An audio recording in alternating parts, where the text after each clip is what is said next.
Thank you, Lord. Hallelujah, hallelujah, hallelujah. आराधना स्तुति और महिमा के योग्य परमेश्वर, आपकी स्तुति हो, आपकी प्रशंसा हो, आपकी बड़ाई हो। प्रभु, हर वो प्राणी जो जीवित है आपकी आराधना करने पाए, प्रभु आपकी महिमा करने पाए। आप सारी आराधना स्तुति के योग्य परमेश्वर। हम धन्यवाद देना चाहते हो खुदावन गुजरे हफ्ते की तमाम आशीषों के लिए खुदावन जो कि आपने हमको दी। हम धन्यवाद देना चाहते हैं खुदावन आपका उस मोहब्बत के लिए खुदावन जो कि आप हमसे रखते हैं। हम धन्यवाद देना चाहते हैं खुदावन उस रहनुमाई, उस हिफाजत के लिए खुदावन जो कि आपकी हमारे जीवनों में रहती है। हम धन्यवाद देते खुदावन आपकी अगुवाई के लिए खुदावन जो कि हमारे जीवनों में रहती है प्रभु, और आप तमाम खतों से बचा के हमको अपनी पाक पनाह में महफूज रखते हैं। हम आपका धन्यवाद देते खुदावन कि आप हमारी हर एक आवश्यकता को अपने आसमानी भंडार से पूरा करते। इससे पहले खुदावन कि हमारी आवश्यकता बने प्रभु आप उसको पूरा कर देते। हम धन्यवाद देते खुदावन, हम धन्यवाद देते तमाम उन खतरों से जो कि हमको मालूम भी नहीं है प्रभु, आप उनसे हमको बचा लेते और अपनी अगुवाई में हमको आगे की ओर लेकर के चलते। आप महान परमेश्वर है, आप महान परमेश्वर है, और आप महान परमेश्वर आपकी महिमा होने पर प्रभु हम चाहते हैं हमको ऐसा दिल दें कि हम आपकी आराधना करने पाए, हमको ऐसा मन दे खुदा कि हम आपसे प्रेम करने पाए, और खुदा हम आपकी नजदीकी में रहने पाए और आपकी अधीनता में हम चलने पाए। प्रभु हमको ऐसा हृदय दें कि हम आपकी बातों को ग्रहण करने पाए, आपके चरणों पर बैठ के आपसे सुन करके हम आपको फॉलो करने पाए। पिता परमेश्वर हम धन्यवाद देते प्रभु, जबकि आज के दिन एक बार फिर से हम सब जमा हुए प्रभु, हम आपको महिमा करना चाहते। हम चाहते पिता परमेश्वर एक एक जन के हृदय से बोले और बातचीत करे और होने पाए प्रभु कि हर एक जन अपने दिल की गहराई से और आत्मा सच्चाई से आपकी आराधना करने पाए। प्रभु हर एक दिन खाली हृदय के साथ में, खाली मन के साथ में आपके पास में आने पाए, और प्रभु जबकि हम खाली होकर के आते हम चाहते खुदा कि आप तृप्त करने पाए हमको, आपका पवित्र आत्मा हमको तृप्त करने पाए अपनी बातों से। हम आपसे सुनना चाहते खुदा, और हम आपकी अगुवाई में आगे की ओर बढ़ना चाहते। हम धन्यवाद देते खुदा आपका कि आप हमसे बहुत प्रेम करते और बहुत प्रेम से आप हमको लेकर के चलते। चाहते खुदा कि आप हमको सिखाएं, आप हमको बदलें, आप हमको चेंज करें, अपनी महिमा के लिए आप हमको इस्तेमाल करें। इस पूरी आराधना को हम आपके हाथ में सौंपते हैं प्रभु, एक एक चीज में आप हमारी सहायता करें, अपनी भली भावनी सुरक्षा को हमारे बीच में पूरा करें। यीशु के नाम से मांगते हैं, Amen and amen. Hallelujah. Thank you, Jesus. प्रभु की महिमा करेंगे, उसकी स्तुति करेंगे, उसकी प्रशंसा करेंगे, वो महान परमेश्वर। Hallelujah. हो जय जयकार करें। Thank you, Jesus. Hallelujah.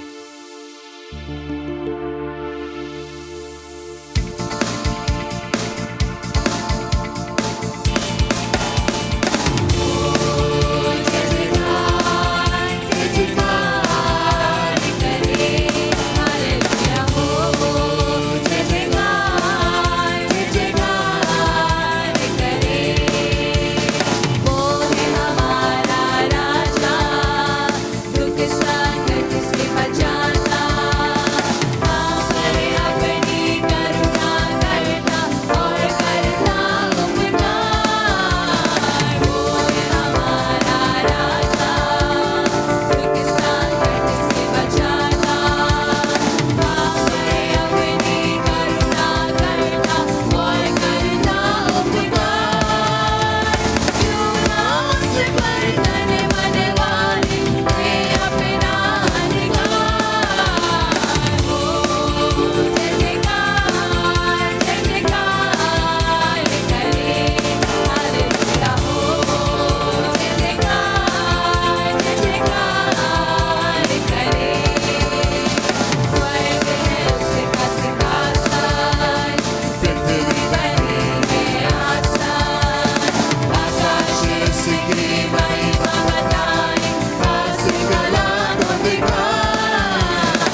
Hallelujah. हम पढ़ने के लिए वचन से निकालेंगे भजन संहिता की पुस्तक, उसका 115 अध्याय और उसके 9 पद से हम देखेंगे। भजन संहिता 115।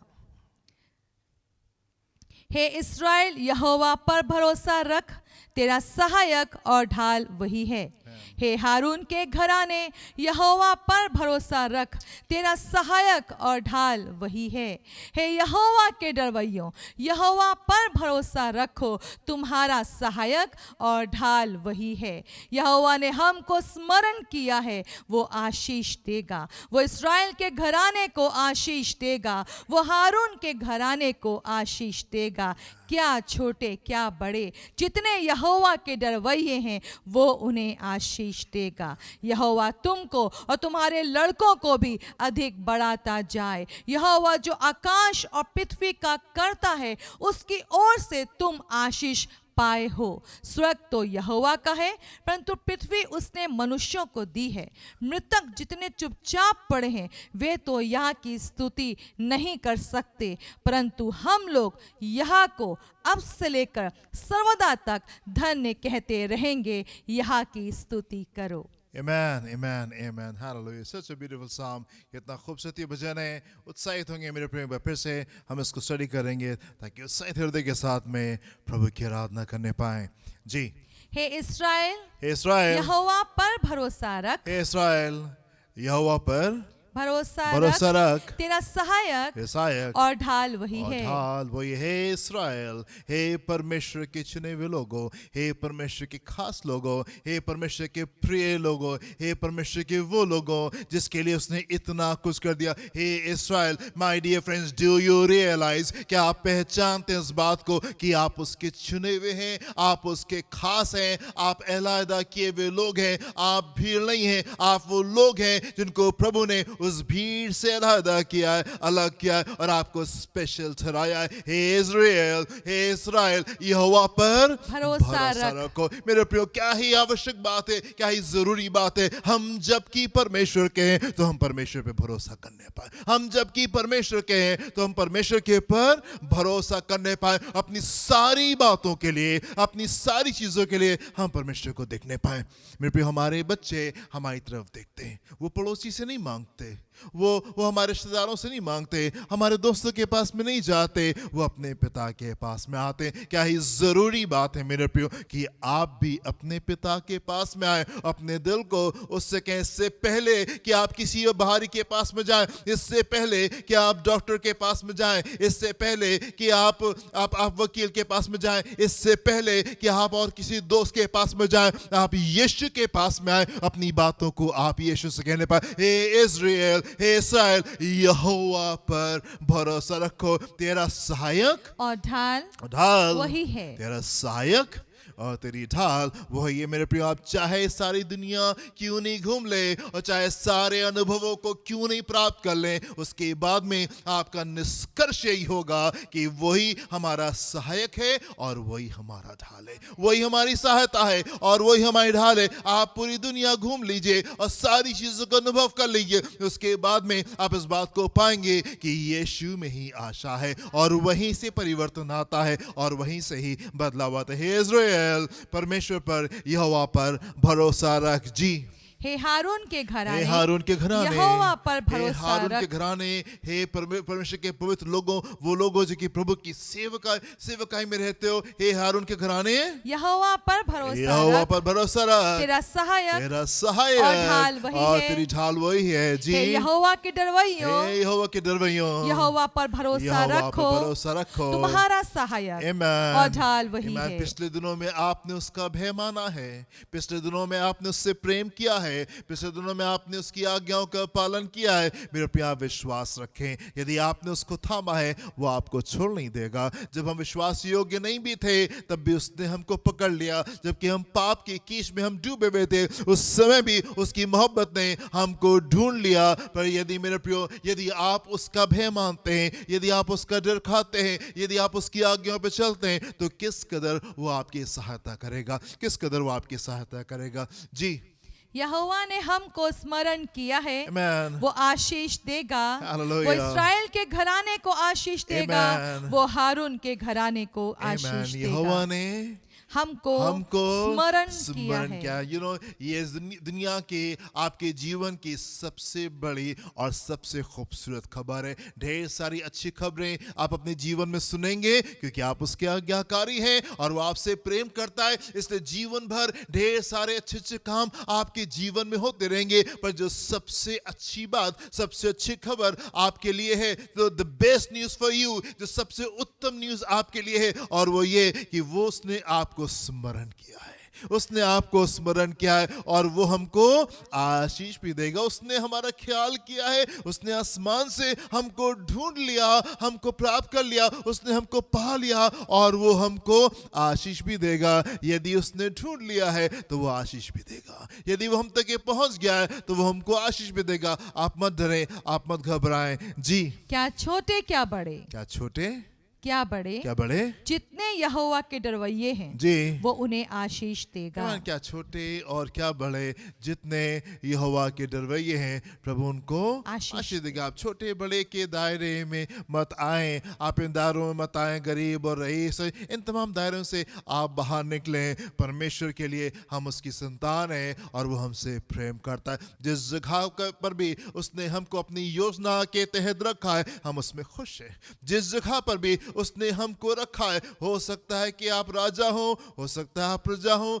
जहां कहीं भी उसने अपनी योजना के तहत हमको रखा है, हम खुश हैं और हम आनंदित हैं और हम इस बात को चाहते हैं, प्रभु हम आपकी सेवकाई को करने पाए। जिस जगह पे आपने हमको रखा है, जिस कार्य के लिए आपने हमको यहाँ पे रखा है, प्रभु हम इस कार्य को पूरा करने पाए, हम इस कार्य को पूरा करने पाए। आप छोटे बड़े से आप बाहर आ जाइए, आप उस काम को करें जिसके लिए परमेश्वर ने आपको भेजा है और स्थान के ऊपर रखा है। जी, यहोवा तुमको और तुम्हारे लड़कों को भी अधिक बढ़ाता जाए। हालेलुया। यहोवा जो आकाश और पृथ्वी का करता है, जी। उसकी ओर से तुम आशीष पाए हो, यहोवा तुमको और तुम्हारे लड़कों और को तुम्हारे लड़कों को भी अधिक बढ़ाता जाए। तुमको तुम्हारे बच्चों को भी अधिक बढ़ाता जाए। ना सिर्फ आशीषें आपके ऊपर होती मेरे प्रियो, पर आपके जनरेशन के ऊपर आती हैं। जो कुछ आपने किया है, जो कुछ आप कर रहे हैं, आप अपने बच्चों को आशीष दे करके जा रहे हैं, आप अपने बच्चों को ब्लेस करके जा रहे हैं। मेरे प्रियो, होने पाए कि आप इस बात को समझने पाए, आपकी बातें आपके बच्चों तक के पहुंचती हैं, आपकी आशीषें आपके बच्चों तक के पहुंचती हैं। जी, यहोवा जो आकाश और पृथ्वी का करता है, जी, उसकी ओर से तुम आशीष पाए हो। जी, वो जो आकाश और पृथ्वी का करता है, सारी चीजों को संभाल रहा है, सारी चीजों का ख्याल रख रहा है, हर एक चीज को देख रहा है। वो क्या वो आपका ख्याल नहीं रखेगा? क्या वो आपका ख्याल नहीं रखेगा? उसका सिस्टम बिल्कुल परफेक्ट है मेरे प्रियो, सारी चीजों का वो ख्याल रखता है। क्या वो आपका ख्याल नहीं रखेगा? इस पृथ्वी का वो करता है, और ना सिर्फ पृथ्वी का करता है पर उस आकाश का भी करता है, इस एंटायर यूनिवर्स का वो ही करता है। और जिस एंटायर यूनिवर्स को संभाले हुए, क्या वो आपकी आवश्यकताओं को पूरी नहीं करेगा? जी, स्वर्ग तो यहोवा का है, जी, परंतु पृथ्वी उसने मनुष्यों को दी है। जी, मृतक जितने चुपचाप पड़े हैं, जी, वे तो यहाँ की स्तुति नहीं कर स्वर्ग सकते। तो यहोवा का है, यहोवा का है, परंतु पृथ्वी उसने जी, मनुष्यों को दी मनुष्य है। को दी है, मृतक अधिकार दिया है, सामर्थ दी है, अपना नाम दिया है कि आप चीजों को बदल दें, आप चीजों को बदल दें। स्वर्ग तो उसका है, पृथ्वी उसने हमको दिए। यीशु के नाम से हम चीजों में परिवर्तन को लेकर के आने पाए। जी, मृतक जितने चुपचाप पड़े हैं, जी, वे तो यहाँ की स्तुति नहीं कर सकते, जी, परंतु हम लोग जी। यहाँ को अब से लेकर सर्वदा तक जी। धन्य कहते रहेंगे। Amen. यहाँ की स्तुति करो। हालेलुया। ब्यूटीफुल फैक्ट, एक खूबसूरत सा सच यहाँ पे परमेश्वर का वचन बयान करता है, और वो ये कि मृतक लोग आराधना नहीं कर पाते, मृतक लोग आराधना नहीं कर पाते। जो अंदर से मरे हुए हैं, जिनकी आत्मा मरी हुई है, जो स्पिरिचुअली डेड पीपल हैं, जो आत्मिक रीति से मृतक हैं, उनके मुंह से आराधना नहीं होती। मेरे प्रिय, मैं आपसे कहना चाहता हूँ, अगर आपके परिवार के लोग आराधना नहीं करना मांगते, इसका मतलब वो स्पिरिचुअली डेड हैं, वो आत्मिक रूप से वो मरे हुए हैं। जो मृतक हैं वो आराधना नहीं कर पाते, लेकिन परंतु हम परंतु लोग हम लोग यहाँ को अब से लेकर सर्वदा तक धन्य कहते रहेंगे, यहाँ की स्तुति अब करो। से लेके सर्वदा। सर्वदा तक, अब से लेके सर्वदा तक। मेरे प्रिय, आप छोटा सा जीवन प्लान मत करें। 70, 80, 90, 100 साल का जीवन आप प्लान मत करें। अगर आपको प्लानिंग करनी है, आप हमेशा की प्लानिंग में जाएं। अब से लेके सदा और सर्वदा तक। से सिर्फ 70, 80, 90, 100 साल के जीवन की बात नहीं हो रही है, अब से लेके सदा तक की बात हो रही है। और अब से लेके सदा तक के हम उसके स्वर्ग में, उसके पवित्र लोगों के साथ में हम उसकी आराधना करने जा रहे हैं, हम उसकी स्तुति करने जा रहे हैं, हम उसकी प्रशंसा करने जा रहे हैं। यदि आपको नहीं मालूम, यदि आप तैयार नहीं हैं, तो हमारे साथ ज्वाइन कर लीजिए और आप सीख लीजिए कि उसकी आराधना कैसे की जाती है। क्योंकि स्वर्ग में एक जो मेजर काम हम करने जा रहे हैं, और वो ये कि हम उसकी आराधना करने जा रहे हैं। हालेलुया। अभी हम स्वर्ग में नहीं हैं, लेकिन प्रभु हमको देख रहे हैं कि हम उसकी आराधना कर रहे हैं या हम उसकी आराधना नहीं कर रहे हैं। सही मौका होगा दिल की गहराई से, आत्मा सच्चाई से आप आराधना करें। आप सिर्फ हमको सुनने वाले नहीं हो, पर जहाँ कहीं भी हैं आप प्रभु की आराधना करें। प्रभु आपको आशीष दे। Hallelujah, hallelujah, hallelujah. यीशु आप महान है। धन्यवाद प्रभु का। प्रिय, आप जहाँ भी कहीं आप परमेश्वर की स्तुति करें, ऊंचे स्वर से प्रभु की आराधना करें, क्योंकि वो हमारे बीच में महान है। हालेलुया। यीशु की महिमा हो, स्तुति हो। हालेलुया।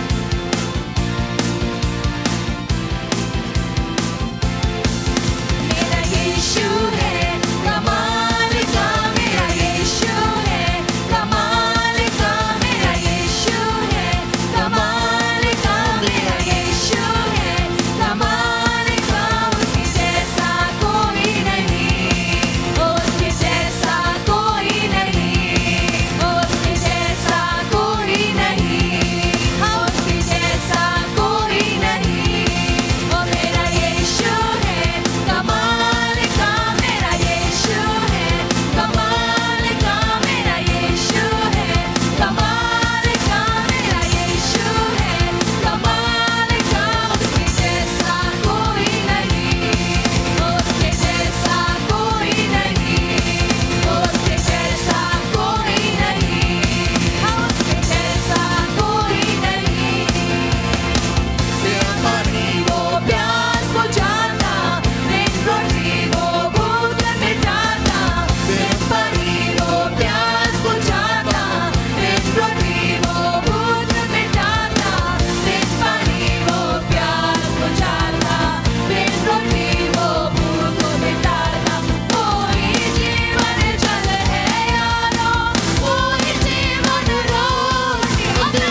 को सराहेंगे, हालेलुया हम उठाएंगे यीशु के नाम से।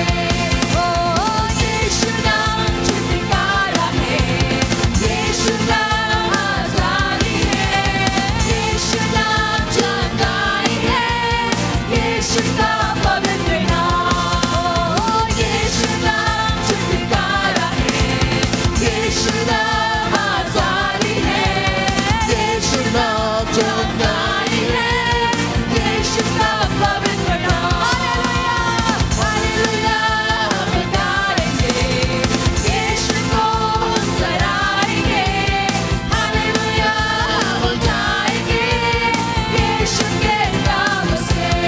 ओ हालेलुया हम गाएंगे, यीशु को सराहेंगे, हालेलुया हम उठाएंगे यीशु के नाम से। हट गए मेरे सारे पाप, धुल गए मेरे सारे पाप, टूट गए मेरे सारे श्राप यीशु के नाम से। ओ हट गए मेरे सारे पाप, धुल गए मेरे सारे पाप, टूट गए मेरे सारे श्राप यीशु के नाम से। Hallelujah hallelujah hallelujah. Yes Lord, प्रभु आपकी स्तुति करते हैं। यीशु आपने हमें श्राप मुक्त जीवन दिया, हम आपकी महिमा करते हैं। हमारे बोझों को हटाने वाले, हमारे पापों से हमको अलग करने वाले प्रभु यीशु की महिमा हो। ओ धन्यवाद हो प्रभु, हम आपकी और स्तुति इसलिए करते हैं, हम आपकी और महिमा करते हैं और आपकी बड़ाई करते हैं। प्रिय उसकी स्तुति करना चुने हैं, उसकी महिमा करने को प्रिय जाने हैं, क्योंकि वो महान परमेश्वर है। उसकी और नजदीक आ जाए और गहराई में उतर जाए, क्योंकि यही हमारे लिए जरूरी है। हालेलुया प्रभु आपकी स्तुति हो, यीशु आपकी महिमा हो, धन्यवाद हो। हालेलुया यीशु स्तुति हो, धन्यवाद। ओ प्रभु हमें अपनी और नजदीकी में ले ले यीशु।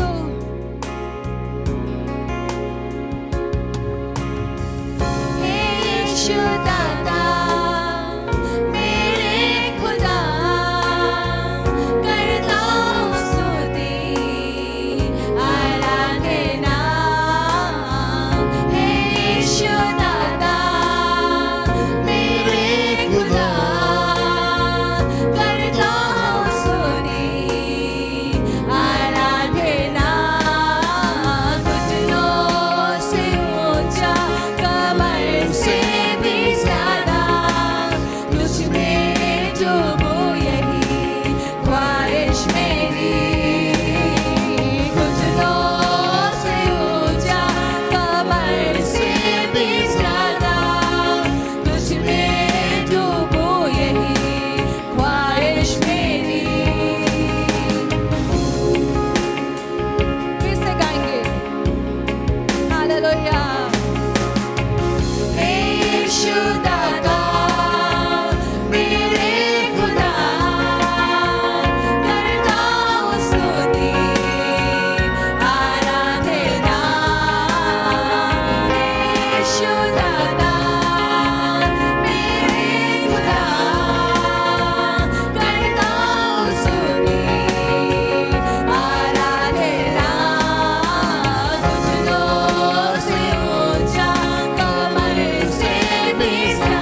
परमेश्वर पिता, आपका वचन सदा पूरा होता है, आपका वचन सदा पूरा होता है। और धन्यवाद करते अपने जीवन की हर एक परिस्थिति के लिए, धन्यवाद करते हैं क्योंकि हमको बेहतर होने के लिए मदद करती, आपके रूप में, आपके स्वभाव में ढलने के लिए मदद करती, यीशु आपके जैसा होने के लिए मदद करती।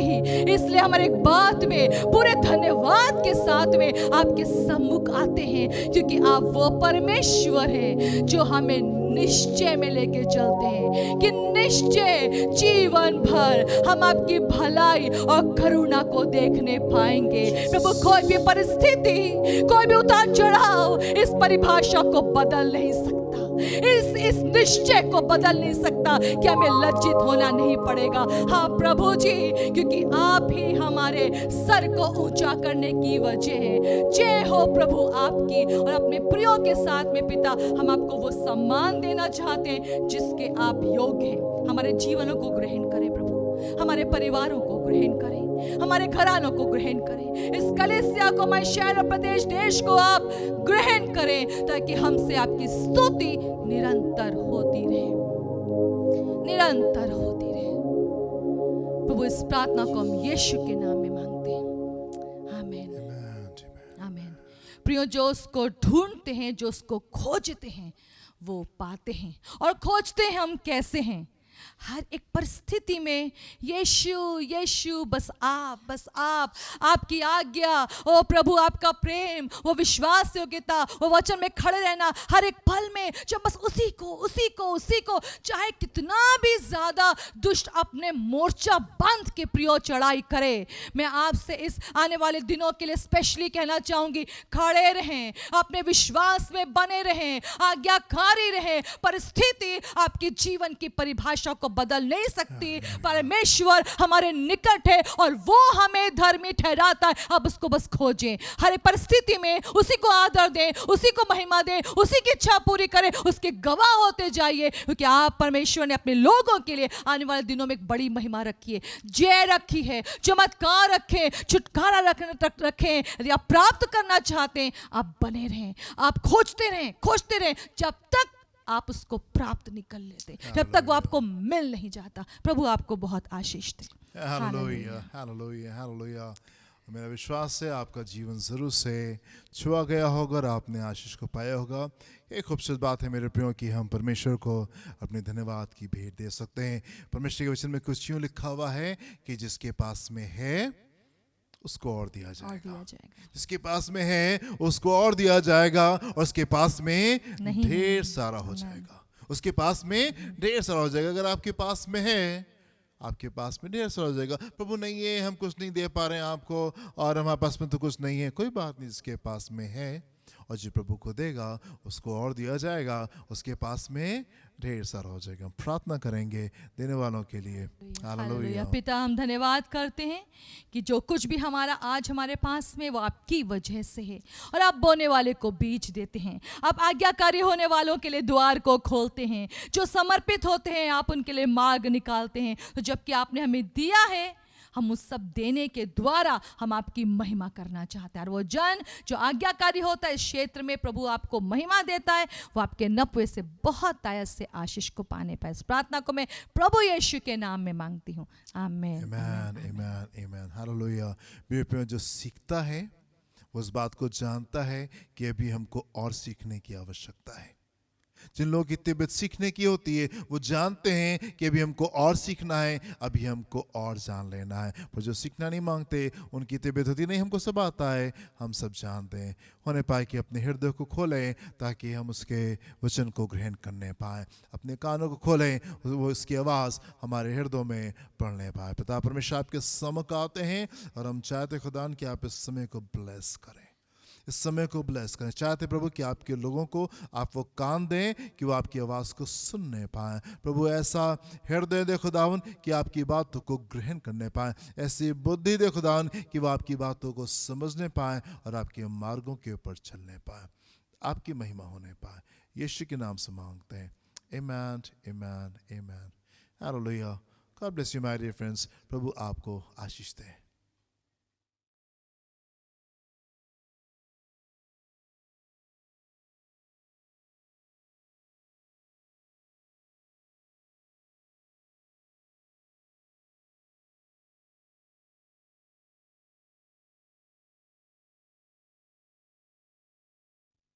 उत्पत्ति उसका 34वां अध्याय उसके 25 पद से 30 पद को देखेंगे। Genesis chapter 34 versus 25 to 30।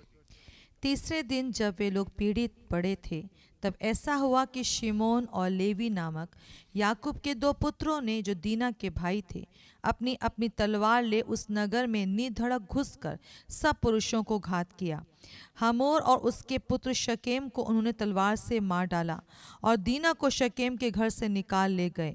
याकूब के पुत्रों ने घात कर डालने पर भी चढ़कर नगर को इसलिए लूट लिया कि उसमें उनकी बहन अशुद्ध की गई थी। उन्होंने भेड़ बकरी और गाय बैल और गधे और नगर और मैदान में जितना धन था ले लिया।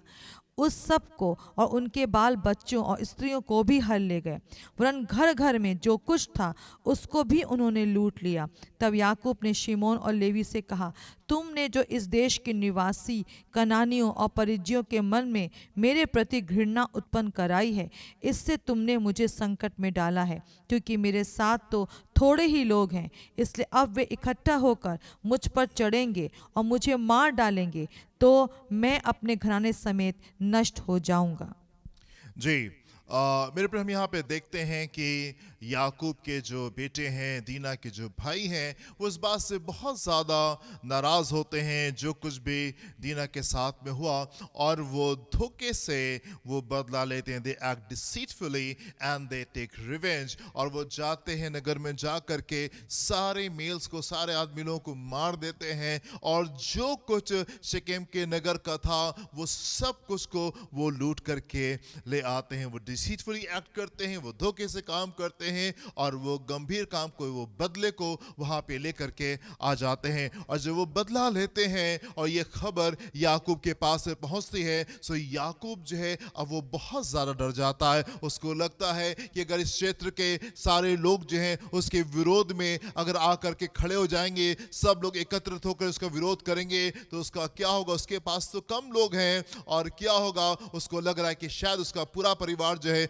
वो डिस्ट्रॉय हो जाएगा। वर्स नंबर 30 में हम देखेंगे यहाँ पे क्या लिखा हुआ है, जेकब इज सो अफ्रेड। याकूब जो है वो यहाँ पे बहुत ज्यादा डरा हुआ है। जी, तब याकूब ने शिमोन और लेवी से कहा, जी, तुमने जो इस देश के निवासी कनानियों और परिज्जी के मन में मेरे प्रति घृणा उत्पन्न कराई है, हाँ। इससे तुमने मुझे संकट में डाला इससे है। तुमने मुझे संकट में डाला है, क्योंकि मेरे साथ तो थोड़े ही लोग हैं। जी। इसलिए अब वे इकट्ठे होकर वो मुझ इकट्ठे पर होकर चढ़ेंगे मुझ पे चढ़ेंगे और मुझे मार डालेंगे, तो मैं अपने घराने समेत नष्ट हो जाऊंगा। मैं अपने घराने समेत नष्ट हो जाऊंगा। ना याकूब जो है यहाँ पे गंभीर परिणाम को अपने सामने देख रहा है कि चीजें शायद बहुत ज्यादा गड़बड़ हो सकती हैं। मेरे प्रिय, हम देखते हैं इतने साल से परमेश्वर याकूब के साथ में रहे, और ढेर सारी गड़बड़ियों में परमेश्वर ने उसकी सहायता की। लबान के घर के ऊपर जब लबान उसके साथ में बेईमानी करने की कोशिश कर रहा था, परमेश्वर का अनुग्रह उसके जीवन के ऊपर रहा।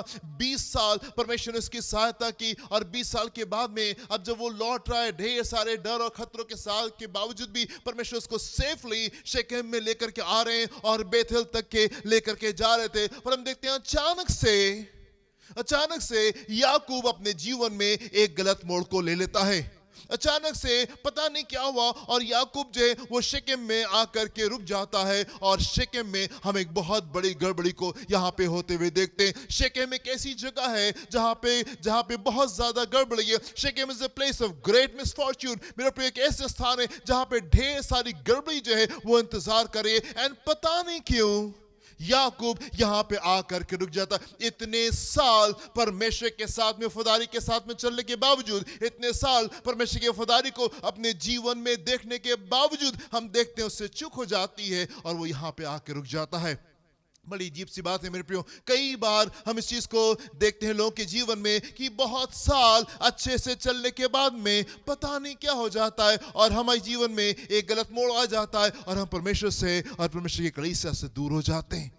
अच्छे से चीजों को जान लेने के बाद, अच्छे से चीजों को अनुभव कर लेने के बाद में हम देखते हैं पता नहीं कहां पे कैसे क्या हो जाता है कि हम आकर के किसी स्थान के ऊपर रुक जाते हैं, और स्थान के ऊपर हम ढेर सारी गड़बड़ी को अपने जीवन में हम अनुभव करने पाते हैं। आप मेरे साथ में एक पद को देखें, गलातियों की पुस्तक उसका 5वां अध्याय उसके 7 से हम 9 पद को देखेंगे। यहाँ पे क्या लिखा हुआ है? Galatians chapter 5 versus 7 to 9।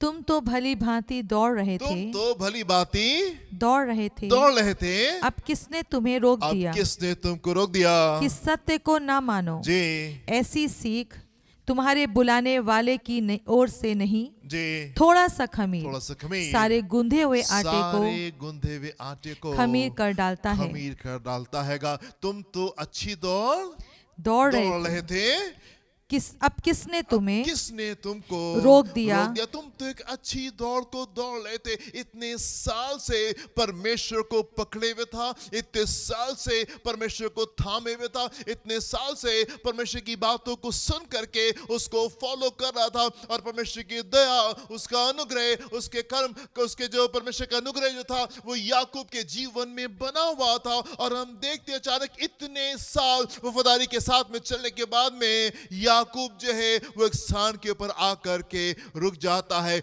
और उससे कुछ गड़बड़ी हो जाती है। It is so unfortunate. ये बड़ी अजीब सी बात होती है मेरे प्रियो कि हम परमेश्वर के साथ में चलते चलते इतना कुछ अनुभव करने के बाद, इतना कुछ जान लेने के बाद में, इतना कुछ सीख लेने के बाद हम कई बार एक गलत मोड़ को अपने जीवन में ले लेते हैं और चीजें गड़बड़ हो जाती हैं। हम देखते हैं कि 3 मजूसी जो थे बहुत दूर से तारे का पीछा करते करते, तारे का पीछा करते करते वो यरूशलेम पहुंच जाते हैं। पर जब यरूशलेम पहुंचते हैं, जब यरूशलेम पहुंचते हैं तब क्या होता है? उनकी निगाहें उस तारे से हट करके कहीं और पहुंच जाती हैं और हम देखते हैं एक बहुत बड़ी गड़बड़ी वहां पर भी होने वाली थी। वापस निकलते हैं, तारे को देखते हैं और स्थान के पर वापस वो प्रभु यीशु मसीह के पास में वापस पहुंचते पाते। तुम तो एक अच्छी दौड़ को दौड़ रहे थे, तुम तो एक अच्छी दौड़ को दौड़ रहे थे। शरीर की अभिलाषा, आंखों की अभिलाषा और जीविका का घमंड, the lust of flesh, the lust of eyes and the pride of life. कई बार कुछ चीजें हमको लुभावनी सी लगती हैं, कई बार कुछ चीजें हमको मनभावनी सी लगती हैं, कई बार हमको लगता है ठीक है थोड़ी सी देर के लिए हम यहाँ पे विश्राम कर लेते हैं, थोड़ी सी देर के लिए टहल लेते हैं, घूम लेते हैं और फिर लौट के आ जाएंगे और फिर हम आगे बढ़ जाएंगे। कई बार जिंदगी में हम गलत मोड़ को ले लेते हैं और चीजें वहां पे गड़बड़ हो जाती हैं। शेकम एक ऐसी स्थान है जहां पे ढेर सारी गड़बड़ी है। मेरे प्रिय, बहुत जरूरी है कि आप उससे बाहर निकल आए, बहुत जरूरी है कि आप उससे बाहर निकल आए। पर हम देखते हैं उसके बाद में खूबसूरत चीज होती है। हम देखेंगे 35वां अध्याय उसके पहले पद को देखेंगे, यहाँ पे क्या लिखा हुआ है? तब परमेश्वर ने याकूब से कहा, परमेश्वर ने याकूब से कहा, यहाँ से निकल कर जी बेतेल को जा हाँ और वहीं रहे जी, और वहाँ परमेश्वर के लिए वेदी बना जी जिसने तुझे उस समय दर्शन दिया जी जब तू अपने भाई एसाव के डर से भागा जाता था। जी। ना एक बड़ी खूबसूरत बात मेरे पे यहाँ पे होती है, इन तमाम बड़ी गड़बड़ियों के बीच में जो यहाँ पे होती है, बहुत बड़ी दिक्कत यहाँ पे खड़ी होती है। याकूब यहाँ रुक जाता है, दीना के साथ में दिक्कत होती है, उसके याकूब के बच्चे जो हैं वो डिसीटफुली एक्ट करते हैं, धोखा करते हैं, उसके बाद में जाकर के वो बदले को लेते हैं। याकूब यहाँ पे डरा हुआ है कि कहीं तमाम लोग जो हैं ये मेरे विरोध में अगर ये आकर के एकजुट हो जाएंगे तो मेरा क्या होगा, हम तो कम लोग हैं, मेरा तो छोटा सा परिवार है और चीजें यहाँ पे डिस्टर्ब हो सकती हैं, गड़बड़ हो सकती है। इन तमाम गड़बड़ियों के बीच में हमें खूबसूरत बात को होते हुए देखते हैं और वो ये कि परमेश्वर याकूब से बात करते हैं। और याकूब से बात क्यों करते हैं? क्योंकि याकूब परमेश्वर के पास में गया, याकूब ने अपने दुखों को, अपनी समस्याओं को, अपनी चीजों को परमेश्वर को बयान किया एंड परमेश्वर से बात करते हैं, एंड परमेश्वर से बात करते हैं। जो बात यहाँ पे नहीं लिखी हुई है वो ये कि याकूब परमेश्वर के पास में गया, पर यहाँ पे ऐसा लिखा हुआ है परमेश्वर ने उसको उत्तर दिया। क्या लिखा है वर्स नंबर 1 में? तब परमेश्वर ने याकूब से कहा, तब परमेश्वर ने याकूब से कहा। याकूब अपने तमाम दुखों को लेके, याकूब अपनी तमाम समस्याओं को लेके, याकूब अपने तमाम आंसुओं को लेके, याकूब अपनी तमाम निराशाओं को लेके परमेश्वर के पास में जाता है और परमेश्वर एक बार फिर से उसके जीवन में कार्य करते हैं और उसको दिशा दिखाते, तुम बेथेल को जाओ और वहां पे मेरे लिए तुम वेदी को बनाओ। उसके बाद में हम देखते हैं कि याकूब सुरक्षित जो है वो इस स्थान से निकल करके वो पहुंचता है, वो बेथेल पहुंचता है और वहां पे जाके वेदी को बनाता है और परमेश्वर की वहां पे जाके महिमा करते। एक बार फिर से हम परमेश्वर की सुरक्षा को याकूब के जीवन में, उसके परिवार के ऊपर देखते हैं। एक बार फिर से हम परमेश्वर की गाइडेंस को हम इस परिवार में देखते हैं और हम देखते हैं परमेश्वर सेफली इन तमाम गड़बड़ियों से परमेश्वर निकाल करके याकूब को, उसके परिवार को सुरक्षित बेथेल पहुंचा देते हैं। मेरे प्रिय, मैं आपसे कहना चाहता हूं, चाहे कैसी परिस्थिति से आप क्यों नहीं गुजरे, चाहे कैसे हालात से आप क्यों नहीं गुजरे, मेरे प्रिय, परमेश्वर आपको उन तमाम बातों से बाहर निकाल सकते हैं। चाहे कैसी परिस्थिति क्यों नहीं हो, चाहे कैसे हालात क्यों नहीं हो, चाहे कैसी चीजें क्यों नहीं हो, चाहे कैसी गड़बड़ी क्यों नहीं हो, चाहे कितना बड़ा विरोध क्यों नहीं हो, मैं आपसे कहना चाहता हूं मेरे प्रिय, परमेश्वर आपको उन तमाम बातों से निकाल करके बाहर पहुंचा सकते हैं। कई बार जीवन में कुछ कुछ ऐसा हो जाता है जो कि ठीक नहीं होता। कई बार जिंदगी में कुछ कुछ ऐसी बातें हो जाती हैं जो कि शायद नहीं होनी चाहिए थी। कई बार कुछ कुछ ऐसी गड़बड़ियां हो जाती हैं, कई बार कुछ कुछ ऐसे आंसू आ जाते हैं, कई बार कुछ कुछ ऐसे दुख आ जाते हैं जिनको नहीं होना चाहिए था, और कुछ कुछ बातें हमको बहुत दुख देती हैं, बहुत आंसू में लेके जाती हैं। जब पीछे मुड़ के देखते हैं, कई बार कुछ चीज़ें ऐसी होती हैं, हमारी मेमोरी में, हमारी याददाश्त में कुछ ऐसी बातें होती हैं जिनको अगर हम सोच लेते हैं, हम दुख में चले जाते हैं, हम आंसू में चले जाते हैं, हम निराशा में चले जाते हैं। कई बार कुछ ऐसी चीज़ें होती है जिनको शायद हमारे जीवन में नहीं होना चाहिए था। पर मेरे प्रियो, मैं आपसे कहना चाहता हूँ, अगर आपके जीवन में कुछ ऐसी बातें हैं जिनको शायद नहीं होना चाहिए था, जो आपको दुख देती हैं, जो कि आपको आंसू में लेके जाती हैं, जो कि आपको निराशा में लेके जाती हैं, मैं आपसे कहना चाहता हूँ, अपने दुखों को लेकर के आप यीशु के पास में आ जाइए। अपनी समस्याओं को लेकर के आप यीशु के पास में आ जाइए। अपने आंसुओं को लेकर के आप यीशु के पास में आ जाएं। अपनी दिक्कतों को लेकर आप यीशु के पास में आ जाएं। वो आपको इन सब से पार लगा देगा, वो आपको इन सब से पार लगा देगा। याकूब के जीवन में एक बहुत बड़ी दिक्कत थी, पर याकूब को एक खूबसूरत बात मालूम थी, और वो ये कि every time he had a problem, जब कभी इसके पास में कोई दिक्कत होती थी, वो परमेश्वर की उपस्थिति में जाता था और परमेश्वर से सुन करके उन कामों को वो कर देता था। जब कभी इसके पास में कोई दिक्कत होती, जब लबान के घर में उसको दिक्कत होने लगी, वो परमेश्वर के पास में गया, प्रभु मुझे बताइए मुझे क्या करना है। परमेश्वर ने उसको बताया, उसको लीड किया, जाओ वापस अपने घर को जाओ। और अभी भी जब उसको दिक्कत हुई, जब उसको समस्या हुई, प्रभु मुझे बताइए मुझे क्या करना है। परमेश्वर ने उसकी अगुवाई की, उठो और बेथेल को जाओ, गो टू बेथेल, बेथेल को जाओ और मेरे लिए तुम वहां पे वेदी को बनाओ। मेरे प्रियो, मैं आपसे कहना चाहता हूं, अगर कुछ ऐसी बातें हैं जो कि आपको आंसू में लेके जाती हैं, दुख में लेके जाती हैं, निराशा में लेके जाती हैं, मैं आपसे कहना चाहता हूं, परमेश्वर आपको उन तमाम बातों से पार लगा देंगे। उन तमाम बातों से आपको पार लगा देंगे। हो सकता है मेरे प्रियो, आपके जीवन में कुछ बचपन की ऐसी यादें हो जो कि आपको दुख देती हो सकता है किसी ने आपको मिसट्रीट किया हो, किसी ने आपके साथ में दुर्व्यवहार किया हो, और आपके दिल में उस बात का दुख हो, और जब कभी आप मुड़ के देखते हो आपको पेन लगता हो सकता है यू वर अनलव्ड, हो सकता है आपको वो मोहब्बत नहीं मिली जो कि शायद आपको मिलनी चाहिए थी। हो सकता है कि आप दाऊद के समान हो, आपको प्रेम नहीं मिला जो कि आपको मिलना चाहिए था, और वो आपको आज भी दुख देता है। मैं आपसे कहना चाहता हूँ, परमेश्वर के पास में आ जाए, अपने दुखों को उसके हाथ में सौंप दें, और वो आपको इन तमाम बातों से बाहर निकाल देगा। कुछ लोगों के जीवन में इस बात का दुख होता है, उनकी माँ नहीं रही, उनके पिता नहीं रहे, और बचपन में उनका जीवन इस प्रकार से बीत नहीं पाया। कुछ लोगों के दोनों माँ बाप नहीं रहे। कुछ लोगों के जीवन में ऐसा दुख होता है कि जब उनके माँ बाप जो थे उनके पास से चले गए, उनके दूसरे लोगों ने, उनके बाकी लोगों ने उनको इस बात का दोष दिया, कहा कि तुम अपने माँ को खा गई, तुम अपने बाप को खा गए। इस प्रकार की हो सकता है आपने अपने जीवन में बातों को सुना हो, और वो आपको पेन करती हो, वो आपको दुख देती हो। मैं आपसे कहना चाहता हूँ मेरे प्रियो, अगर आपके जीवन में ऐसा दर्द है, आप यीशु के पास में आ जाएं, आप यीशु के पास में आ जाए, और यीशु आपको उन तमाम बातों से पार लगा देंगे। मेरी मुलाकात कुछ ऐसे लोगों से होने पाई जिनके जीवन में इस प्रकार का दुख था, जिनके जीवन में इस प्रकार का दर्द था। बचपन में ही उनके माता की डेथ हो गई, बचपन में ही उनके पिता की डेथ हो गई, और उनके बाकी घर वालों ने उनके ऊपर दोष दिया, और बचपन से उनके अंदर इस बात की हर्ट थी, बचपन से उनके जीवन में इस बात की हर्ट थी। मैं आपसे कहना चाहता हूं, अगर आप वो जन है जिसके अंदर इस बात की हर्ट है, इस बात की चोट लगी हुई है,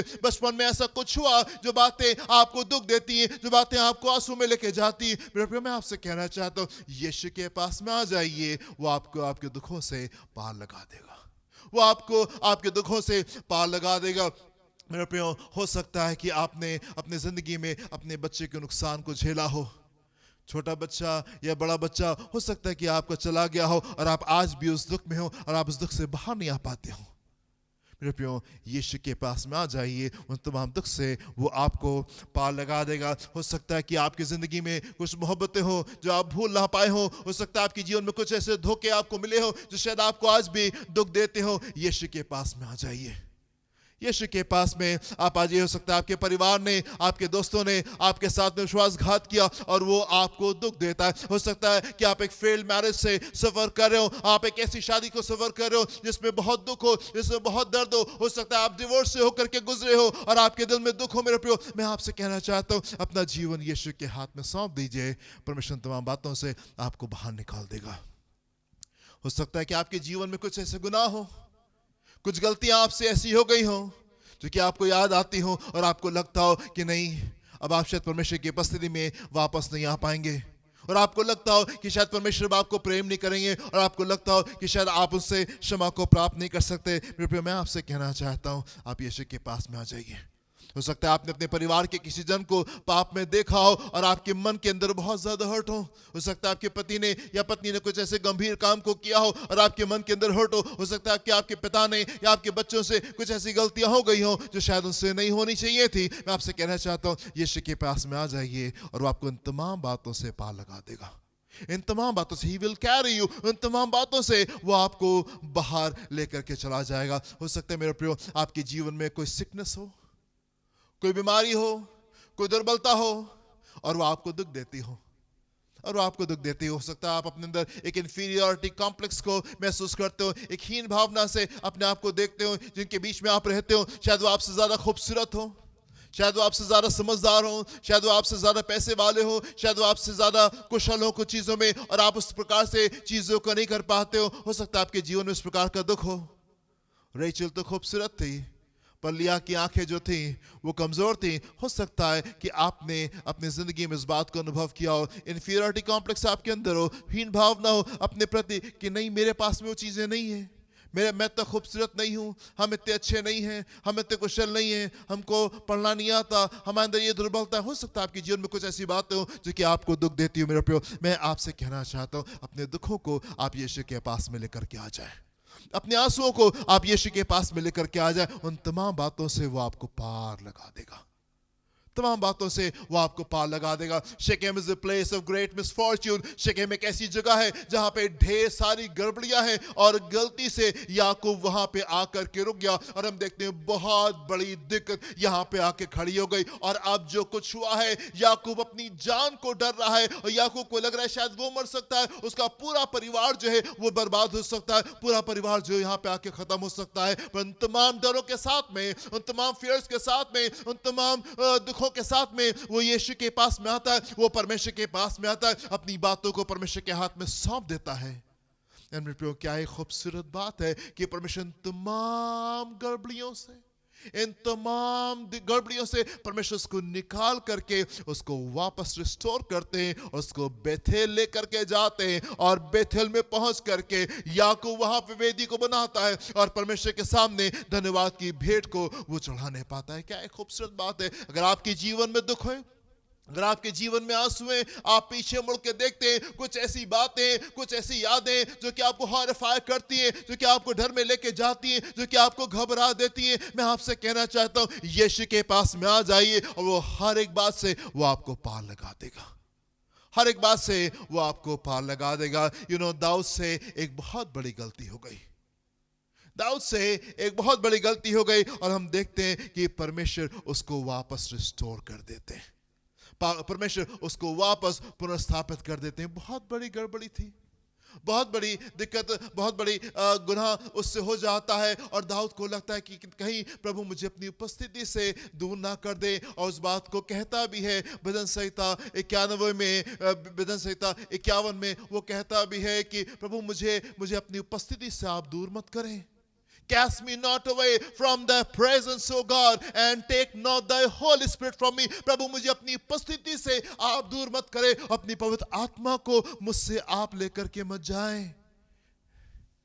उसके गलती की सजा उसको झेलनी जरूर से पड़ी, लेकिन परमेश्वर ने उसको वापस रिस्टोर किया, और वो खूबसूरत दिन आता है जब परमेश्वर से वादा करते हैं कि दाऊद अब से इस स्थान के ऊपर जो भी बैठेगा, इस गद्दी के ऊपर जो भी बैठेगा वो तुम्हारे ही परिवार का होने पाएगा। This is so beautiful my dear friends. हो सकता है कि आपसे कुछ गलती हो गई हो, और हो सकता है आपने अपने जीवन में गलत मोड़ को ले लिया, और हो सकता है कि आप शेकेम पहुंच गए, और हो सकता है शेकेम में आपके कुछ बुरे अनुभव हो गए हो। पर मेरे प्रिय, बहुत आवश्यक है कि आप शेकेम से बाहर निकल आए, परमेश्वर की उपस्थिति में वापस आए, अपने पाप को मान लें और छोड़ दें। और मैं आपसे कहना चाहता हूं, परमेश्वर आपको रिस्टोर करेंगे, परमेश्वर आपको पुनर्स्थापित करेंगे। जो कुछ भी हो गया है, जो कुछ भी हो गया है मेरे प्रियो, परमेश्वर के पास में उपाय। हो सकता है आपको उपाय ना दिखाई दे रहा हो सकता है कि आपको मार्ग ना दिखाई दे रहा हो सकता है कि आपको लगता हो कि अब आप इन बातों से कभी बाहर नहीं आ पाएंगे। पर मैं आपसे कहना चाहता हूं मेरे प्रियो,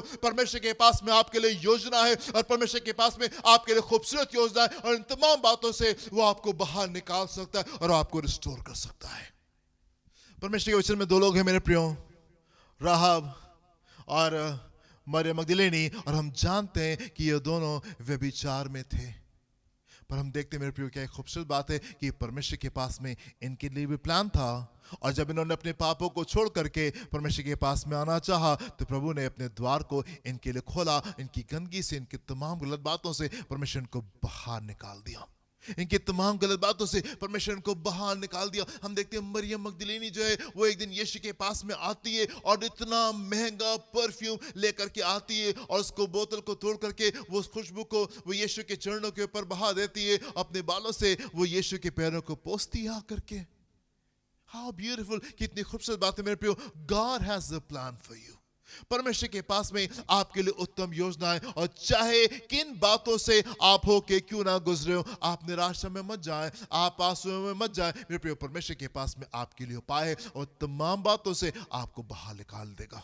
हो सकता है कुछ दुख हो सकता है कुछ आंसू आपके जीवन में, हो सकता है मेरे प्रियो आपने अपने जीवन में वो अनुभव किया हो जो शायद आपको अनुभव नहीं करना चाहिए था। आपकी जिंदगी में वो हो गया जो शायद नहीं होना चाहिए था। पर मेरे प्रियो, मैं आपसे कहना चाहता हूं, कम टू द लॉर्ड। आप परमेश्वर के पास में आ जाइए। He has a plan for you. उसके पास में आपके लिए योजना है, और वो आपको इन तमाम बातों से बाहर निकाल देगा, इन तमाम बातों से आपको बाहर निकाल देगा।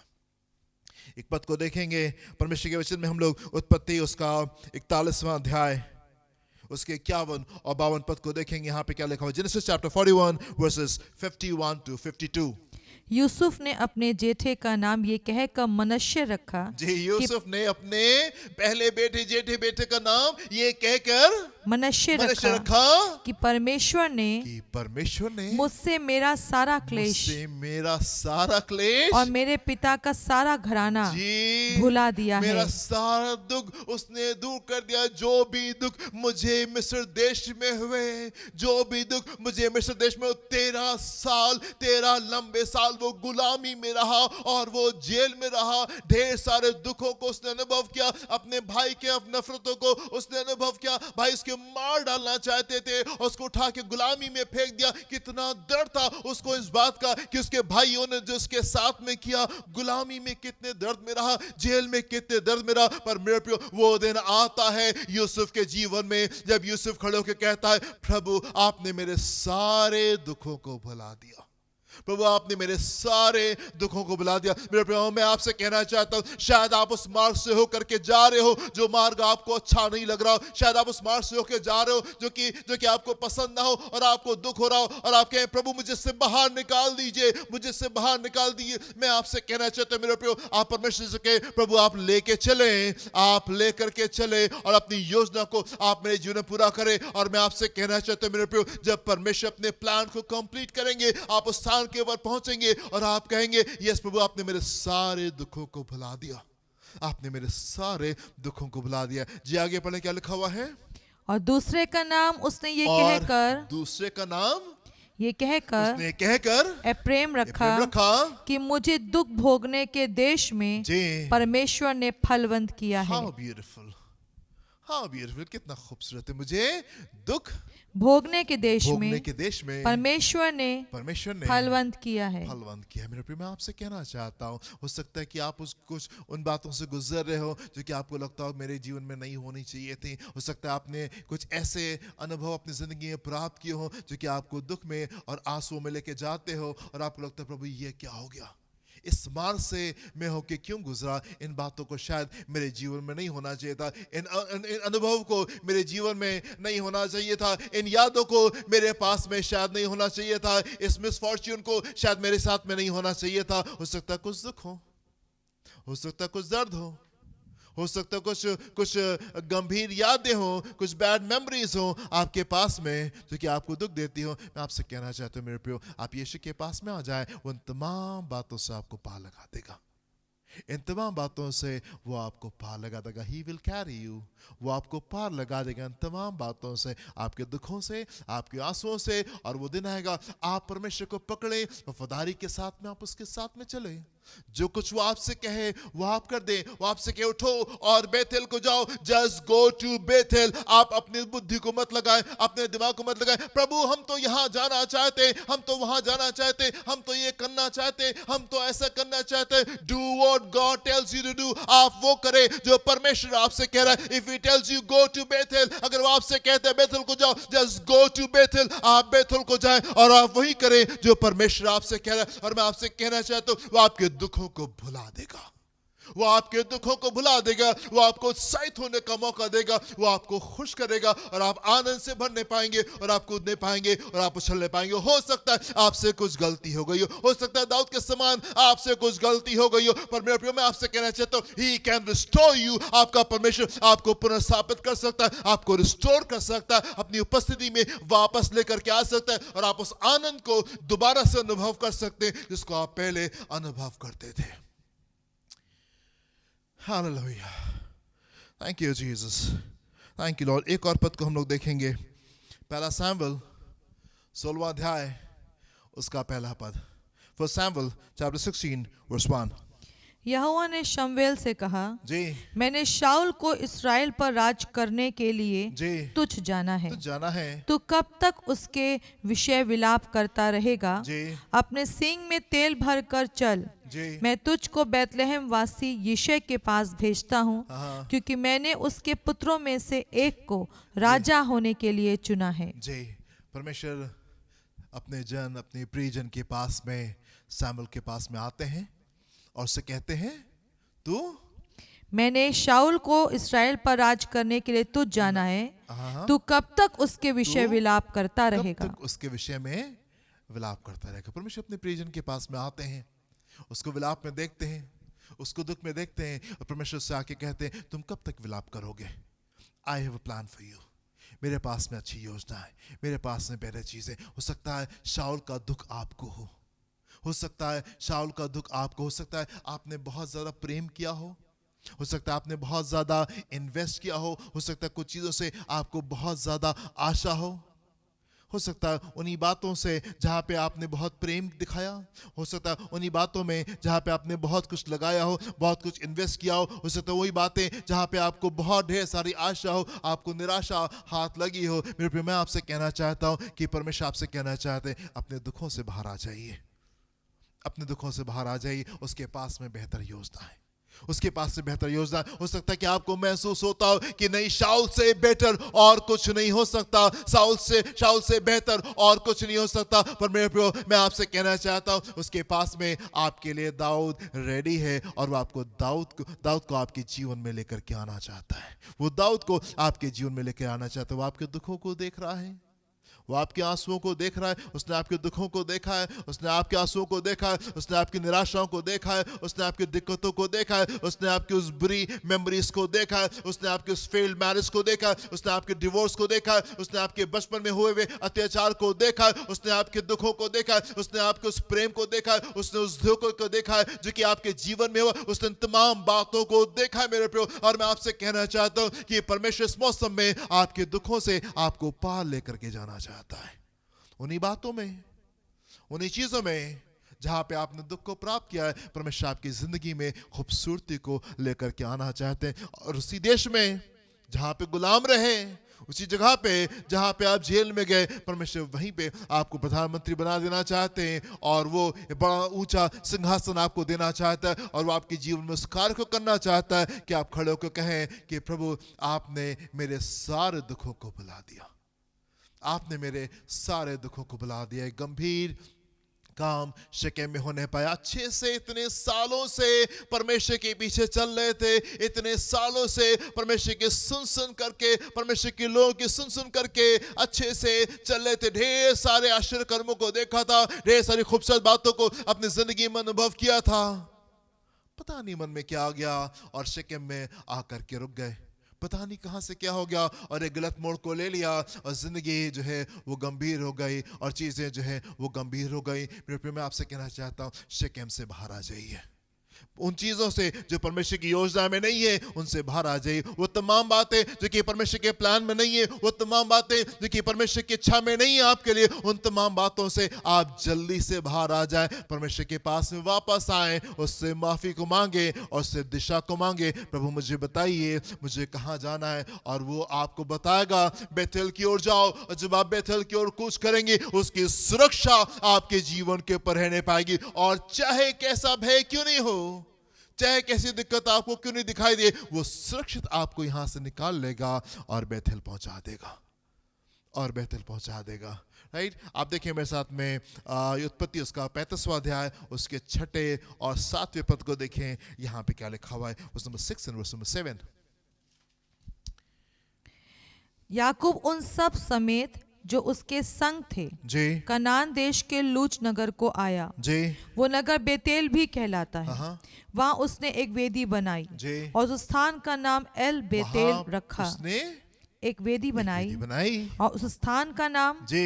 एल बेतेल रखा। Amen. परमेश्वर आपको बेथेल पहुंचा देंगे अगर आप उसके पास में आएंगे, अगर आप उससे पूछेंगे, वो आपको दिशा देगा, आप चलना शुरू करेंगे, वो सुरक्षित आपको बेथेल पहुंचा देगा। पर जब वो आपको बेथेल पहुंचा दे, जब वो आपको बेथेल पहुंचा दे, मेरे प्रिय, वो वेदी बनाना आप ना भूलें, और वो धन्यवाद की भेंट, धन्यवाद उसको देना आप मत भूलें। कई बार परमेश्वर हमको बेथेल तो पहुंचा देते, कई बार वो शेकेम से निकाल करके हमको बेथेल पहुंचा देता है। उन दुखों की जगह से, उन समस्याओं से, उन प्रॉब्लम से, उन परेशानियों से वो हमको निकाल करके अपनी उपस्थिति में बेथेल तो पहुंचा देता है। पर जब वहां पे पहुंच जाते हैं, हम भूल जाते हैं कि एक वेदी थी जो हमको बनानी थी, और एक धन्यवाद था जो कि हमको परमेश्वर को देना जरूरी था।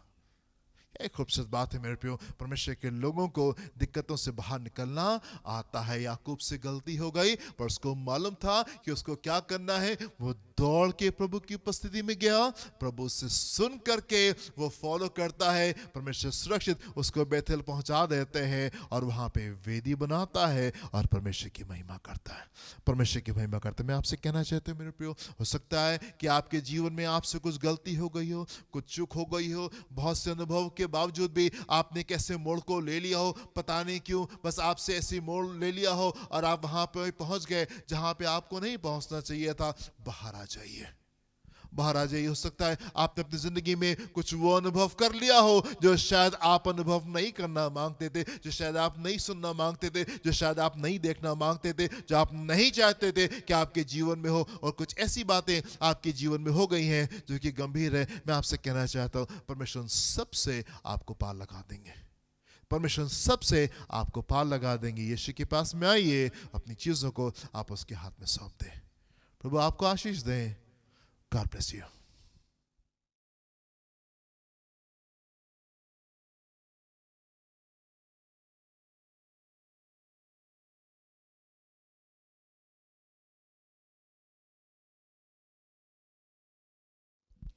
हालेलुया।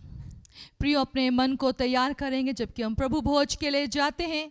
प्रियो, प्रभु यीशु का लहू हमें पूरी तरीके से हमारे उन पापों से हमें मुक्त करता है, हमारा उद्धार करता है, हमको ऐसा बना देता है मानो हमने कभी पाप ना किया हो। तो इससे पहले आप प्रभु भोज में जाएं, यदि कोई गलती है, कोई भूल चूक, अपने मन को तैयार करें, क्योंकि जब यीशु के निकट आते हैं तो ये बहुत आवश्यक है हम अपने पापों को मान लें और उनको छोड़ दें, उसके लिए क्षमा को मांगे और वो आपकी सहायता करेगा। क्योंकि प्रभु भोज जो है वो वाचा को खोलता, कि जब भी हम स्मरण करते हैं कि यीशु का लहू हमारे लिए बहाया गया, जब जब स्मरण करते हैं वो सामर्थ एक्टिवेट होती है, वो सामर्थ क्रियाशील होती है, वो छुड़ाए जाने की सामर्थ क्रियाशील होती है। तो ये समय है आज़ाद होने का। तो प्रभु भोज लेने से पहले अपने मन को तैयार करेंगे। हालेलुया। इसी रीति से ब्यारी के पीछे कटोरा भी लिया और कहा, ये कटोरा मेरे लहू में नहीं वाचा है, जब कभी पियो तो मेरे स्मरण के लिए यही किया करो। क्योंकि जब कभी तुम ये रोटी खाते और इस कटोरे में से पीते हो तो प्रभु की मृत्यु को जब तक वो ना आए प्रचार करते हो। इसलिए जो कोई अनुचित रीति से प्रभु की रोटी खाए या इस कटोरे में से पिए, वो प्रभु की देह और लहू का अपराधी ठहरेगा। इसलिए मनुष्य अपने आप को जांच ले और इस रीति से इस रोटी में से खाए और इस कटोरे में से पिए। हालेलुया।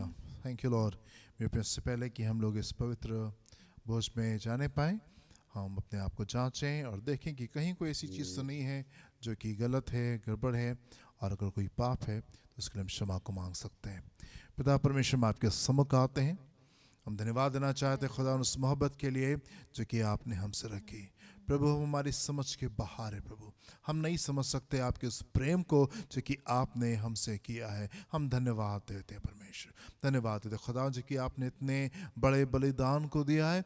होने पाए खुदावन कि अपने जीवनों को हम पवित्र करने पाएँ और पवित्रता की हालत में हम आपके साथ में सदा रहने पाएँ। प्रभु, जितने लोग आज की सुबह प्रभु भोज में हमारे साथ में शामिल होते हैं, हम चाहते हैं कि आप उनके हृदय से बोलें और बातचीत करें और उस गंभीरता को दें, ताकि वो पापों को छोड़ करके और पूरी तरीके से आपके पीछे पवित्र जीवन को जीने पाए। जितने लोग प्रभु भोज में शामिल नहीं होते हैं, हम चाहते हैं आप उनके हृदय से बोलें और बातचीत करें, उनको तैयारी का हृदय दे खुदावन, ताकि वो भी आपके पीछे वफादारी और ईमानदारी के साथ में चलने पाए। धन्यवाद हमसे मोहब्बत करने के लिए, धन्यवाद क्रूस के ऊपर चढ़ने के लिए, धन्यवाद हमको बचा लेने के लिए।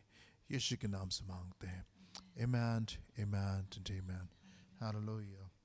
Thank you Jesus. Hallelujah, hallelujah.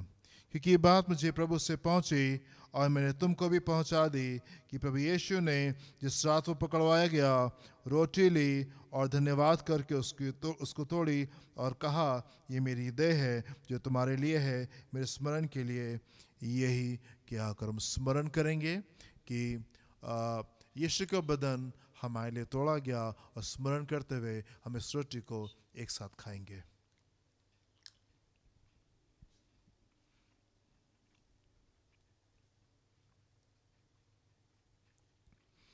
Hallelujah. इसी रीति से उसने ब्यारी के पीछे कटोरा भी लिया और कहा, ये कटोरा मेरे लहू में नहीं वाचा है, जब कभी पियो तो मेरे स्मरण के लिए यही किया करो। हम स्मरण करेंगे, हम याद करेंगे कि यीशु का लहू हमारे पापों के लिए बहाया गया। एक साथ इस प्याले को पिएंगे। Hallelujah, hallelujah, hallelujah. पियो, आप जहाँ भी कहीं अपनी आंखों को बंद करें, क्योंकि जबकि हमने स्मरण किया है उस क्रूस की सामत को।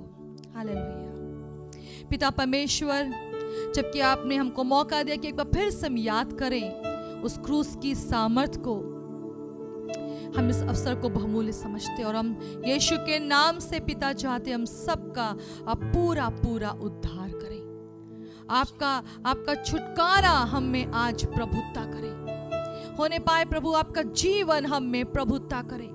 वो क्रूस की सामर्थ हमारे जीवनों में राज करे पूरी तरीके से। प्रभु जी यीशु आपकी महिमा हमारे जीवन में राज करे और होने पाए हम वो सब लोग जबकि इस समय आपके सम्मुख आए प्रभु, आपकी हम सामर्थ को मांग लेते जो आपके गवाह होने के लिए, आपकी महिमा बन जाने के लिए हमें आवश्यक है। प्रभु जी हमारी निर्बलता में आप सहायता करते हैं। ओ प्रभु यीशु मसीह अपने अभिषेक को हमें दे, ताकि इस पूरे आने वाले हर पल हर समय में हमारे जीवन से आपकी महिमा निरंतर प्रकट होती रहे, आपकी गवाही निरंतर प्रकट होती रहे। हमारे द्वारा पिता आपका राज आने पाए और हमारे लोग आपके पास में आ सके, आपके कामों को देख सके और आपकी प्रशंसा कर सके। हम सबको प्रभु इस्तेमाल करें इन समयों में इस्तेमाल करें प्रभु, ताकि हम आपके बच्चे कहला सकें और दिख सकें। प्रार्थना यीशु ही के नाम में मांगते हैं, आमीन। खुदा यीशु मसीह का फजल, रब आपकी मोहब्बत, पाक रूह की रिफाकत और शराकत में से हर एक के साथ में अब से लेकर हमेशा तक होती रहे। Amen and amen. Hallelujah. God bless you, my dear friends. प्रभु आपको आशीष दें। जय मसीह की। जय मसीह की।